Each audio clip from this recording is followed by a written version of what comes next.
सीतापुर नामक एक गांव में एक बूढ़ी औरत अपने बेटे रोहन और बहू मीना के साथ रहती थी। रोहन गांव से दूर शहर में नौकरी करता था, जिसकी वजह से वो अपने परिवार को शहर लेकर जाना चाहता था। रोहन की पत्नी मीना भी गांव में रहना नहीं चाहती थी। उसकी इच्छा थी कि वो शहर में एक आरामदायक जीवन जिए, लेकिन रोहन की माँ उनका वो घर, जो कि उनकी पति की आखिरी निशानी था, उसको छोड़कर नहीं जाना चाहती थी। रोहन अपनी माँ को समझाते हुए बोला, माँ आप भी चलिए ना शहर, मैं आपका वहाँ पे अच्छे से ख्याल रख सकता हूँ।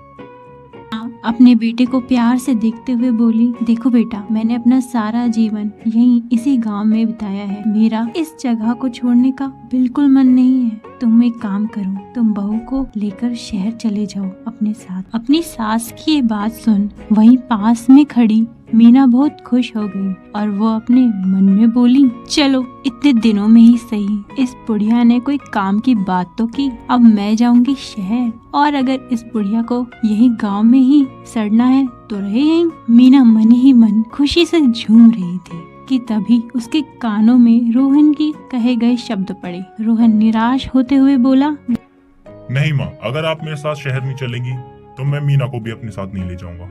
बूढ़ी माँ ने रोहन से पूछा, लेकिन क्यों बेटा, तुम बहू को शहर क्यों नहीं लेकर जाना चाहती?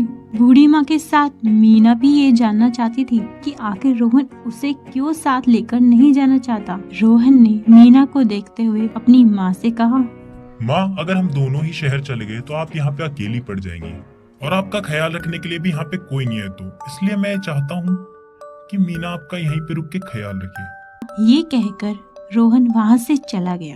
बूढ़ी माँ ने उसको समझाने की बहुत कोशिश की, लेकिन रोहन ने अपना फैसला नहीं बदला। रोहन के इस फैसले की वजह से मीना के अंदर अपनी सास को लेकर एक कड़वाहट आ गई। कुछ दिनों के बाद रोहन शहर चला गया और जाते समय उसने मीना से अपनी माँ का ख्याल रखने के लिए भी कहा था। मीना बाहर से तो शांत थी, लेकिन अंदर से उसको बहुत गुस्सा आ रहा था। एक दिन बूढ़ी माँ अपनी प्यारी भैंस चमेली को प्यार से चारा खिला रही थी कि तभी उन्होंने मीना को आवाज दी, बहू, ओ मीना बहू।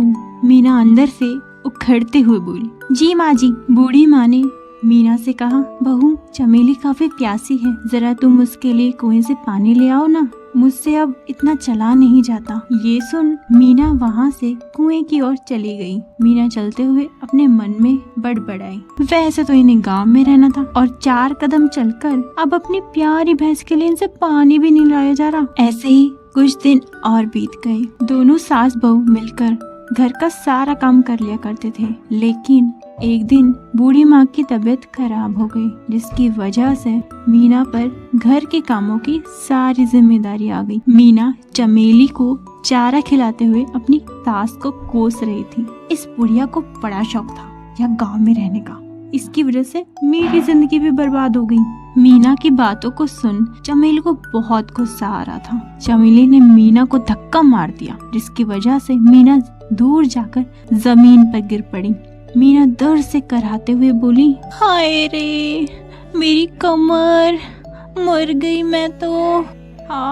रुक चमेली की बच्ची, तुझे भी बताती हूँ। मीना ने पास में पड़ा हुआ एक डंडा उठा लिया और उससे वो चमेली को मारने लगी। मीना लगातार चमेली को डंडे मार रही थी कि तभी एक रोशनी चारों ओर फैल गई, और जब सब कुछ सामान्य हुआ तो मीना ने खुद को एक खूंटे से बंधा हुआ पाया, क्योंकि मीना अब भैंस बन चुकी थी और चमेली इंसान। चमेली ने मीना से कहा, तुम बहुत बुरी हो, तुम अपनी सास को रात दिन कोसती रहती हो, उनकी देखभाल भी ठीक से नहीं करती हो और मुझे भी मारती हो।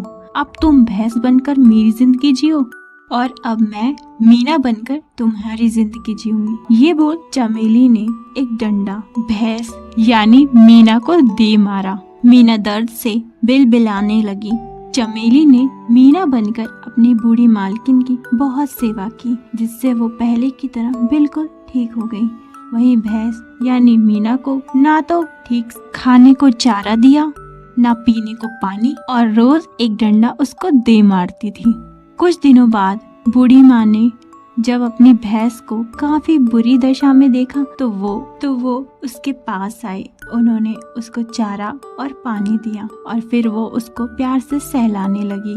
मीना को इतने दिनों से सिर्फ डंडे की मार ही पड़ रही थी और अब जाकर उसको किसी का प्यार मिला था। मीना की आंखों में आंसू आ गए। वो मन ही मन बहुत पछता रही थी। अगली सुबह जब मीना की आंख खुली तो वो वापस अपने शरीर में थी। उसने जब बाहर आकर देखा तो आंगन में चमेली थी। मीना चमेली के पास आकर बोली, आखिर ये सब हुआ कैसे? चमेली ने मीना से कहा, तुम्हें तुम्हारा सबक मिल गया, इसलिए तुम तुम्हारे शरीर में वापस आ गई।